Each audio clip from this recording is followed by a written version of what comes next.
SwayamPrabha. Digital India. Educated India.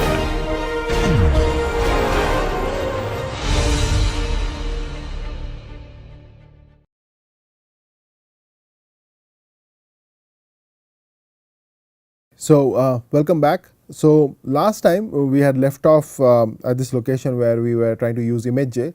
I had asked you to download this software, and I hope you have done that. Now what I'm going to do is I'm going to play around with one image, and I'm going to show you some of the features. I'm not going to, obviously ImageJ as a software has a lot of image processing capabilities, and this is not meant to be a tutorial on this. I just want to illustrate some of the points that we were discussing before. So what I've done here is I've opened this particular image right here, and you can see this ImageJ box is open here, and this is my window. Now it's a bit difficult to see, but here it tells you about the image type. So for me, it's, for example, I can read it out. It is it says 3084 into 5292 pixels. So it is telling me the M cross N that I just mentioned in the last lecture. And then it also tells me that this is an RGB type of image, so it has the word letters RGB, and then it tells me the size of this, which is 62 MBs. That is not something we are interested in that much. But now as I move this cursor along, I hope you can see my cursor, which is a plus sign right now on the screen. As I move it around, you will see that there are some numbers that are going to appear right here, okay, in this region. Right now it is blank because I moved my cursor away from the image, but when I put the cursor on the image, certain numbers come up. So the first number corresponds to an X and Y, and you can see that these are integer values. So these are going to change between different integers. What it is telling you is it's changing between right now it's both of them are integer values. One of them is greater than 1000, the other one is greater than 2000. Here this is the 0 0. If you take the cursor here, you can start seeing this is XY 0 0. So the image 0 0 is on the left top side of the image, and this is by convention that this is considered as the 0 0 of an image. So the image 0 0 is not at the bottom bottom left hand corner, which is what we usually do for, let's say, graphs. So this is the 0 0, and as you go along at the different x's y's, here the number, the first two numbers, they signify the x and y, and then it reads out the value. So it says x equal to some number, y equal to some number, comma, value equal to, and then in where I have kept it, it reads value is 69, 121, 181. These three numbers, what do they signify? They signify nothing else but the entries in the matrix. So we spoke about how basically you have matrices which will have those three values for R and G and B, and how those numbers must lie between 0 and 255. And that's exactly what is happening at some intermediate location. You get some value. Now there is a very bright section here. If I carry my my cursor to this particular location, now my first value has now maxed out to 255. The second two values, the second and the third value are very close. They are 253, 254, where I've kept my cursor. So it's almost saturated in this region, right? And you can see that how that looks up in the image. It's extremely bright. All the three RGB are present, and they are all almost equal. So it's the entire area is looking as white, right? Similarly, if you go to some other location, this is it has a more of a reddish tinge. You will see that the R value now is reading out to be 221, whereas the G and the B are 135 and 224 respectively. So you can see the one of the colors starts to dominate over other, and you start seeing these nice beautiful colors. Similarly, you can go to other locations, and you will for example, at this location the blue dominates. So my cursor value reads 89, 162 and 231. So the blue value is larger than the R and the B values. Similarly, if you go to a location which is very dark and almost black, here for example I see a value of 3, 6 and 0. So this gives you an idea of how the image is, what this computer is rendering for me is basically nothing but a matrix with integer entries, right. That's a beautiful way of understanding images. Now, just one second, I want to quickly see what are the, I am going to, okay, histogram and this, okay. So,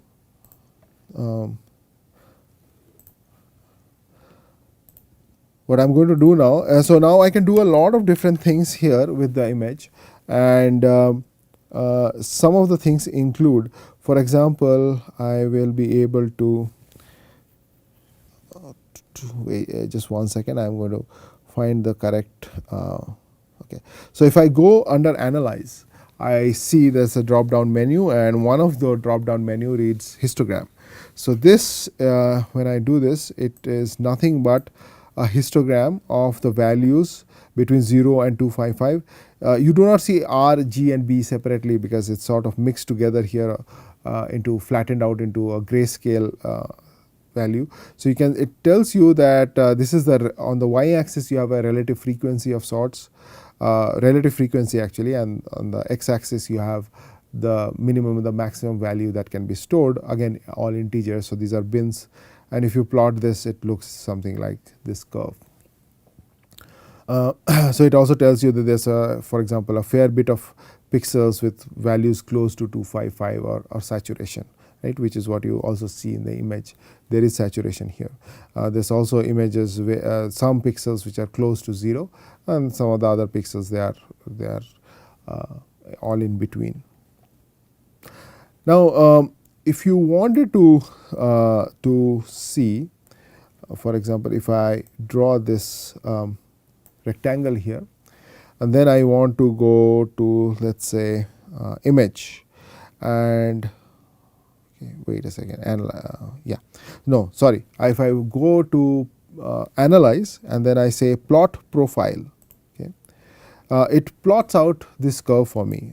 What it shows you, on the y axis you have the grayscale value, and this is your distance in pixels. So, it is measuring the distance of pixels from your left hand side of the rectangle onto the right hand side, and it shows you that in the beginning you have this jari curve, and then you go up here, this flattens out, you can see this.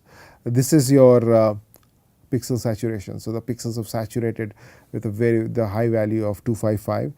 This is a grayscale value, by the way. So, it is not really reading R, G and B separately, it is reading R, G and B as if it is all been merged into one, and then this starts to fall off later on. So, you can get an idea of how the values in a particular row, for example, in this image, how they are behaving with the values, and you can read it off from here, right. So, basically an image is nothing but a two-dimensional matrix that we can read off. You can do a lot more things, obviously. For example, I'll come back to this in due time, but I just want to just go over what we did. Okay, so I have this. I showed it to you with the software, but now I've just I've done this before, just in case, and made sure that I've just taken screenshots of my screen before, and I wanted to show you these things again. So, you can see on this side of the image, you can read out the number of pixels that are there. Then it says R, G and B. It tells you the number of megabytes this image occupies, and then if you keep your cursor at some point, it is not this image doesn't show you where the cursor is, but here the cursor is placed at this location, x equal to 1614, y equal to 2190, and then when you do that, it reads the value 255 for R, a value of 253 for G, and a value of 254 for B. So, almost saturated. So, it must be somewhere around this region perhaps, but you can read off the values with image J like that. And then what we did is we went under analyze and we looked at the histogram, and this is a grayscale normalization that you are doing. And here this is the values that are the bins from 0 to 255, and on this you have the y axis, you have the relative count, and this is a plot of the profile. And then we took a rectangle and then we saw how the grayscale value behaves. You saw this top off, right? This tells you that this pixel saturation that has happened, and this is not really that good, right? It's you shouldn't have pixel saturation. You have this signal could have looked something like this. It could have even looked like this, but that now is lost, that information, because of saturation. So saturation is not a good thing. You should avoid it. This what we are doing right now with respect to image J, this can also be done using MATLAB or some other software like Python. And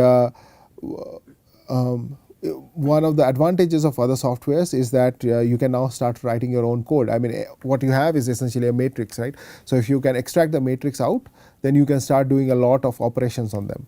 So with a software like MATLAB, you will be able to go in and you will be able to read the matrix in. So what I've done is I have done this myself. We have a copy of MATLAB in my system, and I went ahead and I have done some of these, and some of these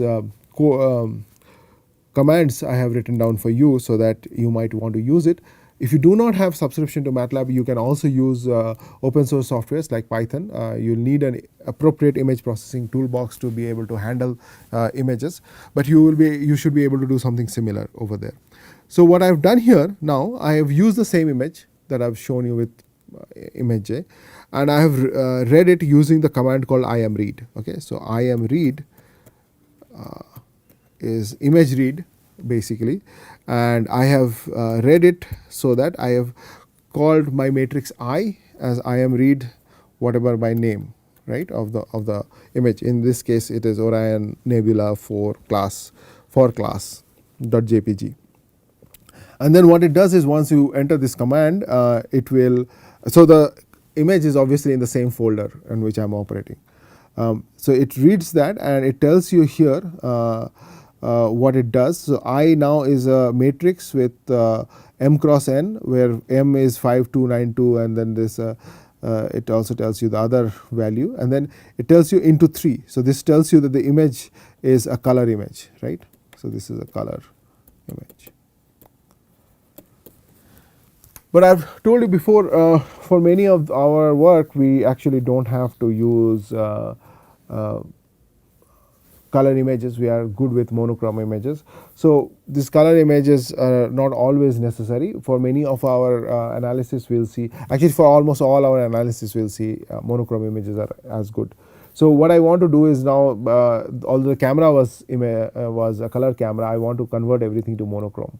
If your camera itself is monochrome, you will not get a m into n into 3 matrix. You'll just get an m into n matrix.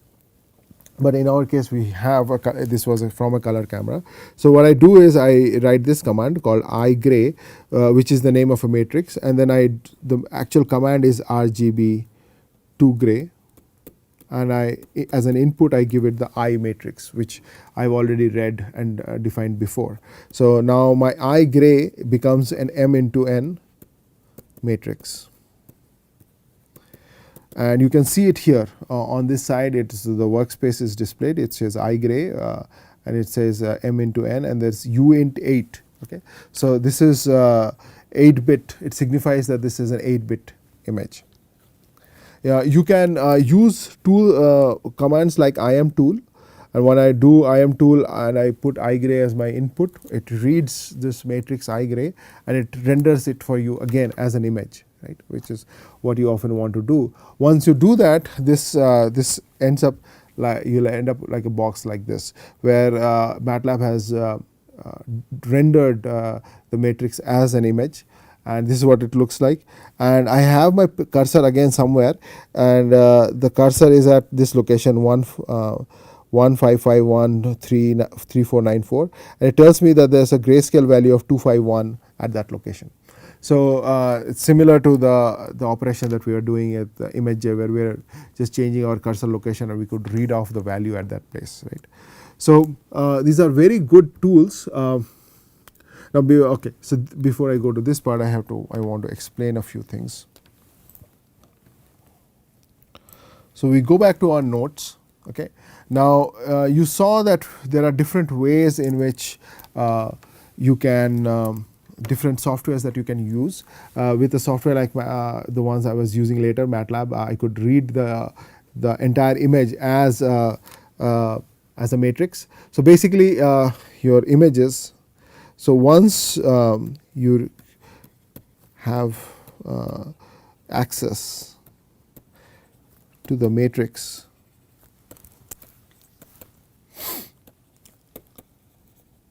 which represents the image, there are a lot of algebraic operations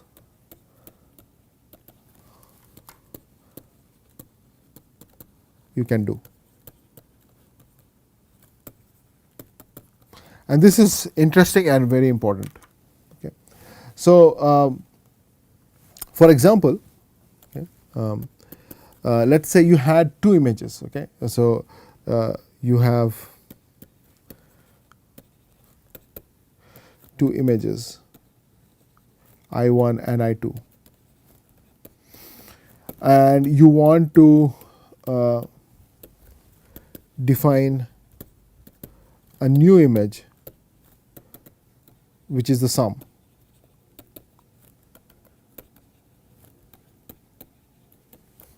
Then all you have to do is just say you have to define a new variable called iSum, and you just say it is my matrix I1 plus I2, and you just do a matrix addition, and there you have it.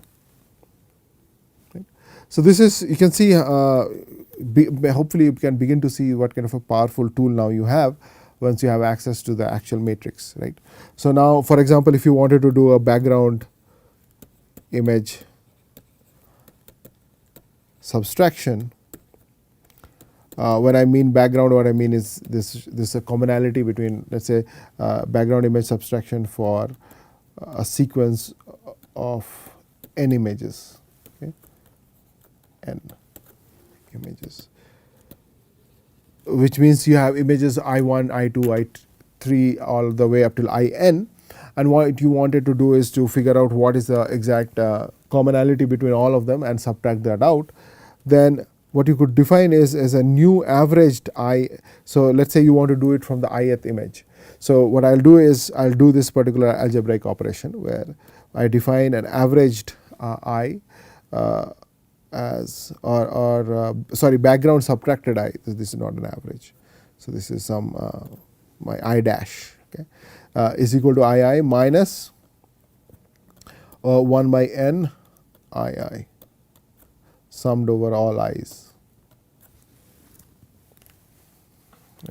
So you could easily write this command and get this new matrix, and this new matrix will be now a background subtracted image. Okay. You can define other types of background subtraction also. I am just defining one particular type, and you can see my motivation for doing that. And let's say you wanted to increase brightness. Okay, so let's say increase brightness or change the brightness of an image.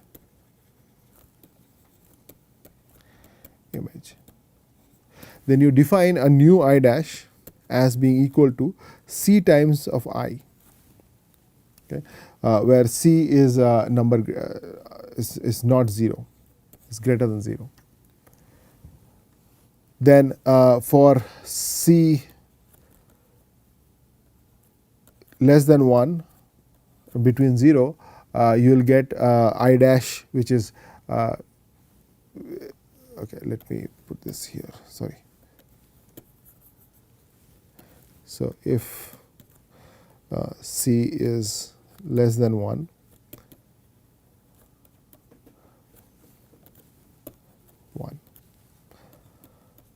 then image becomes dimmed, right. So, the values are smaller. So, you are closer to the 0, which is basically is dimmed. If C is greater than 1, then brightness is increased. There are obviously other types of algebraic equations, algebraic operations you could do. You could multiply it with a c square, you could multiply with c cube, or some other function you want to desire. But I am just giving you out to the most simplest of things you can do. Okay. Now, another important thing that is often done with respect to images is, let us say,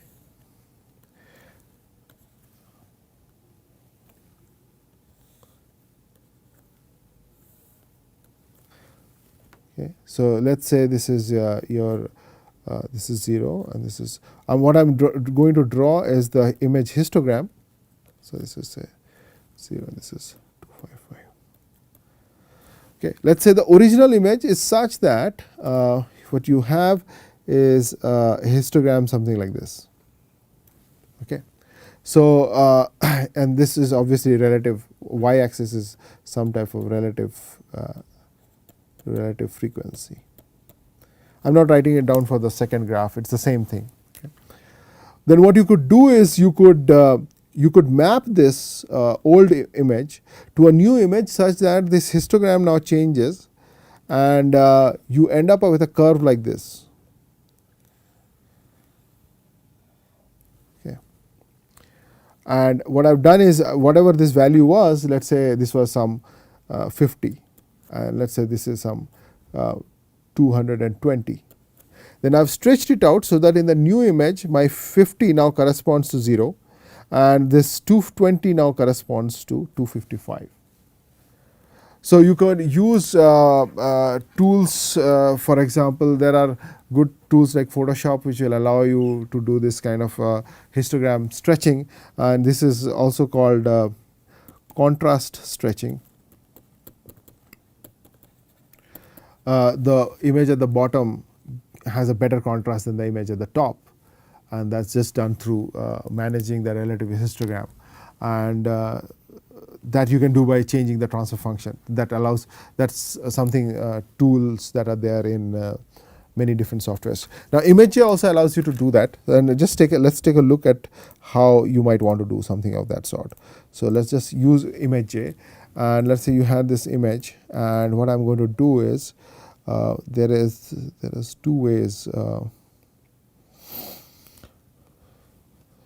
Just a second, I am going to try and find.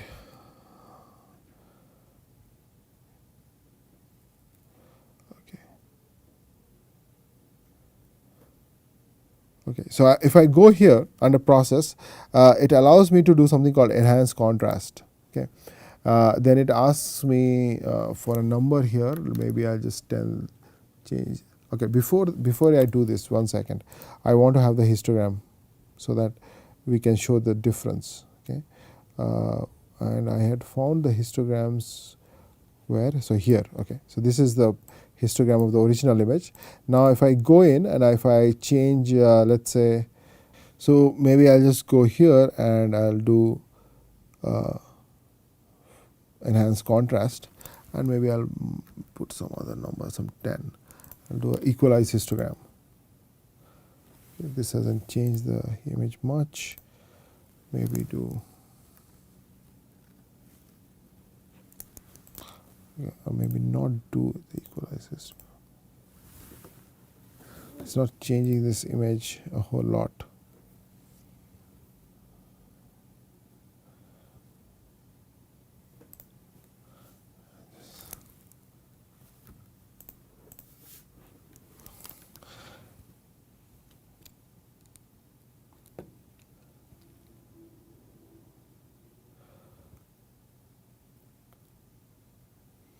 Okay,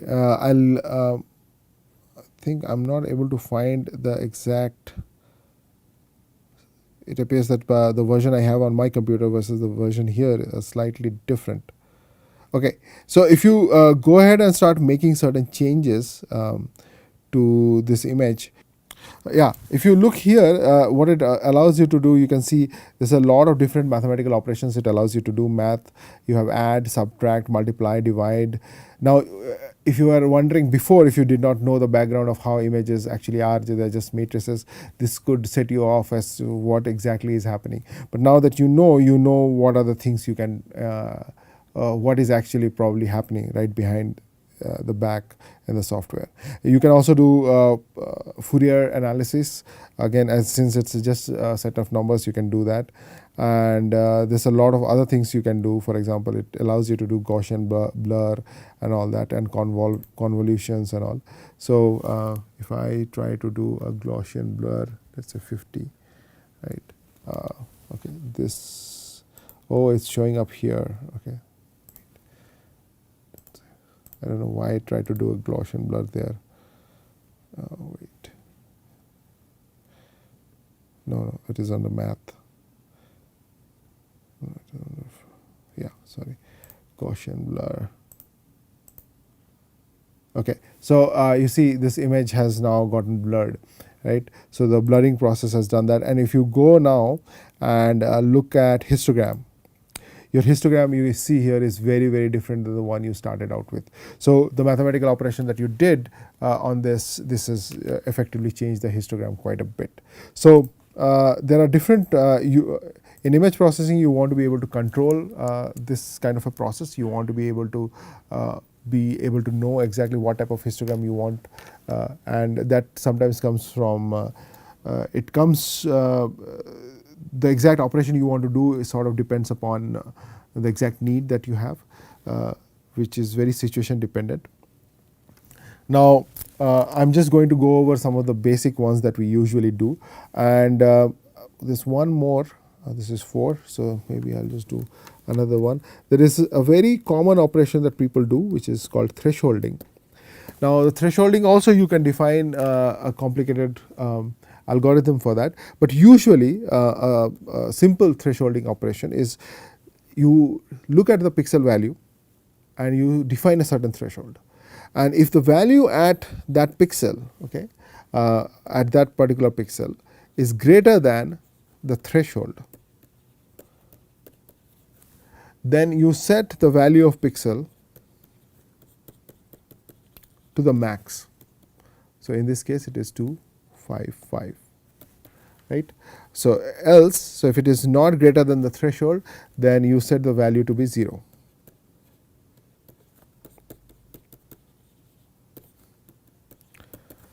And this algorithm gives you thresholding of a certain type. You can of course define different types of thresholding also.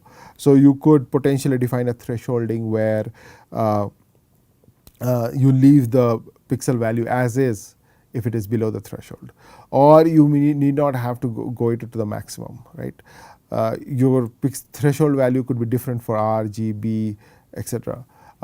So there are different types of thresholding operations you can define. This is the simplest type, and how you should. The question I would ask is, how do you visualize this kind of an operation graphically? So I leave that problem to you to check out how to do that. Now, when you have a matrix like this, one very important operation that we do in image processing is something called convolution. Now, convolution you may or may not be familiar with, but so if you are not familiar with it, give a very brief quick introduction to convolution.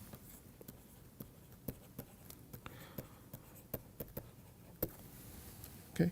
So let us assume, so you have a linear passive and time invariant system.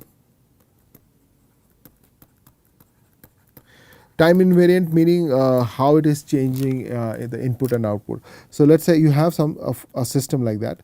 The system is going to be represented by this box, okay, and in this I feed a certain input function called ft.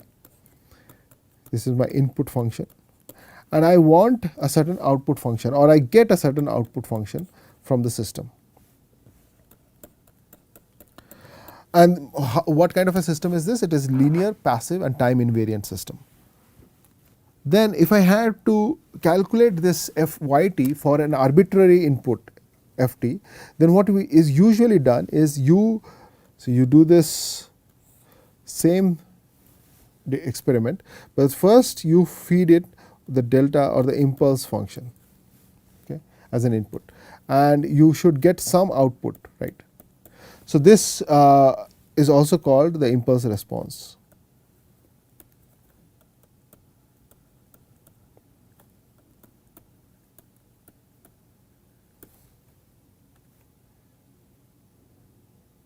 Okay. Now once you have this,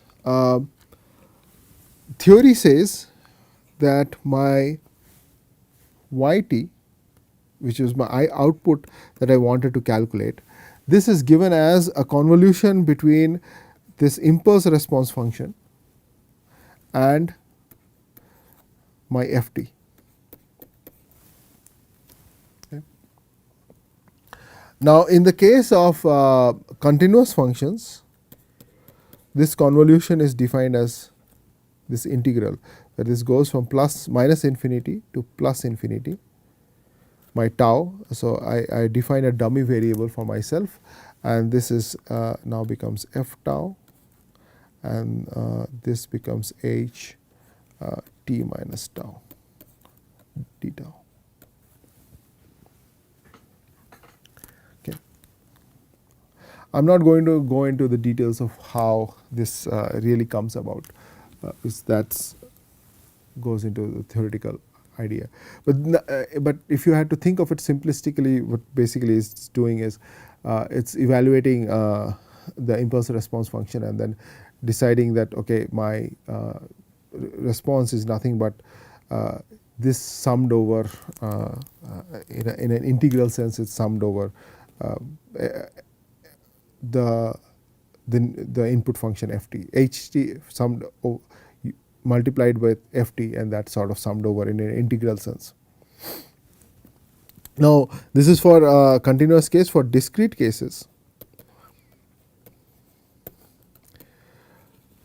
my convolution, okay, is defined as nothing but, let's say I now define a new variable I, which goes from minus infinity again to plus infinity, and this is my fi. So this is my fi, and this is my h again, t minus I. Yeah.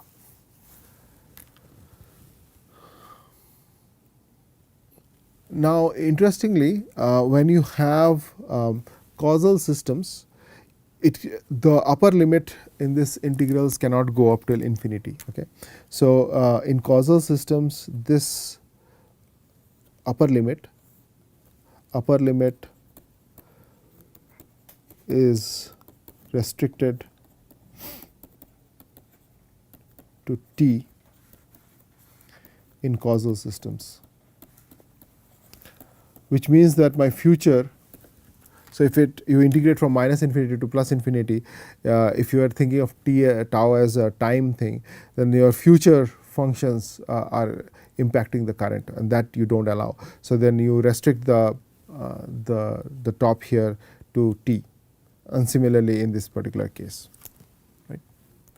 So there are different properties of convolution, and they are because integration is a linear operation, you have many of the properties of linear operations that reflect in convolution. So f convoluted with g is the same as g convoluted with f. So this is I hope you remember this kind of behavior when we are discussing some other mathematical preliminaries. Similarly, if there are three functions where f is convolved with a convolution of g and h, then the order doesn't matter. I could have as well as convolve f and g first and then convolve that with h, and that will be the same thing. Similarly, if you are multiplying f with some scalar alpha and convolving alpha f with g, then it doesn't matter where you multiply the alpha. So the same. So alpha f convolution g is the same thing as alpha f convolved with g, or f convolved with alpha times g. So this all comes because you have a linear operation at hand. Why are we discussing this? Obviously because we are going to start convolution with the image matrix, right? So images also allow, you can do convolution operations with matrices, but before we understand convolution operations with matrices, we should understand convolution operations with vectors. So let's say we want to do a vector convolution.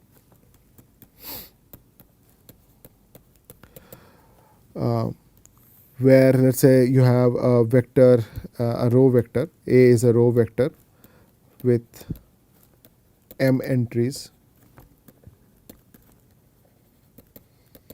and B is another row vector with n entries. Okay. So you have two vectors with different number of elements. So basically your A looks something like this, where you have A1 all the way till AM, and B is B1 all the way till Bn. And we want to do a convolution operation of these. So the convolution operation of these two gives me another vector,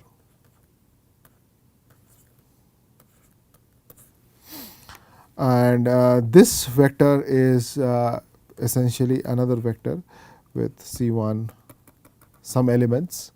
Now you have to find a rule which gives you this, and the rule is that such that or rather where every element, so if I have to give the jth element of my C vector, that can be found as integral of summation of ai into b I j minus I.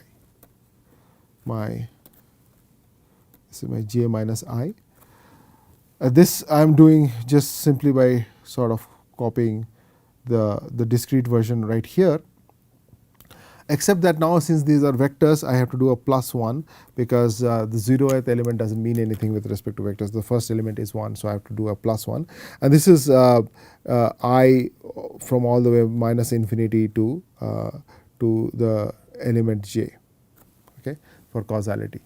So and with the notation that where I ranges over all values, all legal values.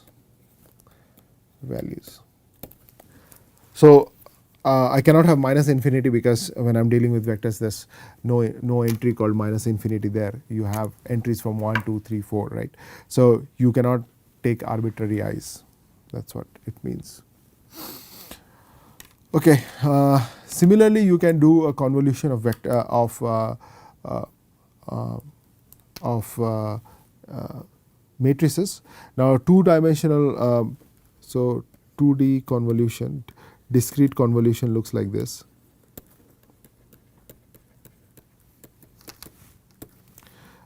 F convolved with G, let's say x comma y. I am going to run out of variables to name. So let's say the 2D here you have f and x and y in the convolution, and on this side you are using I and j as the entries. So then I will say I comma j, and now these are the dummy entries because I am going to sum over I and j. So, this is I and j, all possible values of I and j, and on this side you have x minus I and y minus j.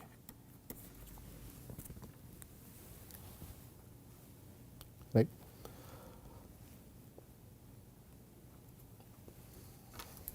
So, now you can do this, you can use this formula for 2D discrete convolution. You can apply that for matrices. Once again, just as we did before, here we had to do a +1, you would have to do something similar. Now, once you do that, you can actually do the summation and get the convolution for 2 matrices if you had to do that operation. And you can do convolution operations in softwares like MATLAB, where MATLAB allows a particular command called conv2, CONV2. I will show it in the next class, and that operation allows you to convolve 2 matrices or even 2 vectors. Conv2 I think is for matrices and conv is for vectors. I will have to look that up, but I urge you guys to also take a look and see which commands, if you are using something like Python, what are the commands for in that particular case. And I would like you to go ahead and try some discrete convolution yourself, so that when I am explaining convolution operation on images, it will you will be better able to understand and follow. So, for today's class I am going to stop here, and in the next class we are going to look at convolution, some examples of convolution specifically for images, and yeah, with that I will end today's class. Okay. Thank you.